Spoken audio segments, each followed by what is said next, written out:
So I'm here with Rafe and Harvey, and we're here to talk about Dishonored. So we saw you before at Gamescom, and we've just seen your wonderful, amazing, and frankly, I'm a little bit too excited now, trailer. Are you pleased with how the game's coming together?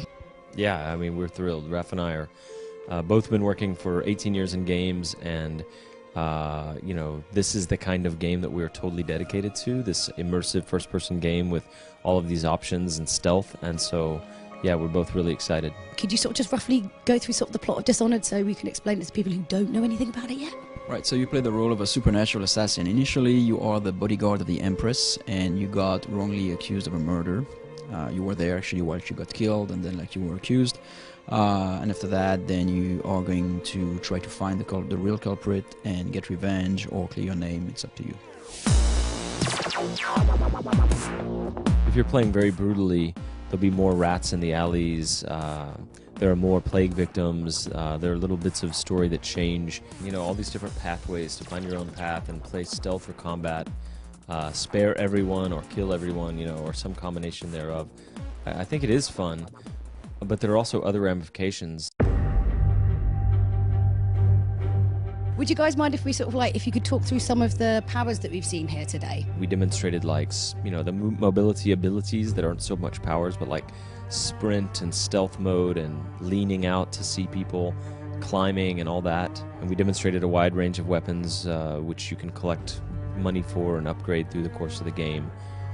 We also had a few bone charms running, which do minor things like of a pack of rats, if you possess the white one, you can last twice as long inside of it. You can actually even possess the person you're coming to go and assassinate as well, because we actually saw in that demo you guys took over the chap, put him onto a balcony and then pushed him off. Let's say your health is very low and a guard is about to shoot you, an officer of the city watch is about to fire, and you stop time.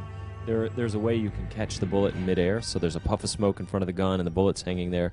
We've seen people then immediately, while time is stopped, possess the guard and walk him around in front of the bullet, so that when time resumes, look of shock, bullet hits him in the chest, he dies. And there are some as well that we didn't show because for example, there is one where if you kill people, they turn into ash if you kill them by surprise, which is great if you like to play stealthy because then you don't have to dispose of the bodies. Touched a little bit upon how the upgrade kind of ability goes back. Could you sort of explain a little bit more? A set amount of number of runes that you find, and the more explorers will find more runes than the others, and then with those runes it represents an economy so that you can buy the powers, and each powers have got different cost in runes. Like the very powerful ones are more expensive than the lower powers. I think one of the things you guys wanted to get across as well was to sort of say that the game isn't an open world game in the way that we sort of think of in a sandbox way. It's a linear series of missions where you leave your home base at this abandoned pub on the river, and then you head out into the river with a boatman, and he drops you off at a location, right, for your hunting and assassination target. And generally the way it works is we drop you off well in advance. Like the mission we showed you today, you get dropped off like 2 city blocks away, and then you can work your way through the streets, over the alley, or through the alleys, over the rooftops. You can do side missions for people that help you in the actual mission. You can occasionally meet somebody who will sell you something. So the missions themselves are really highly nonlinear in terms of stealth or action or your powers and the pathways through them, but the series of missions is linear.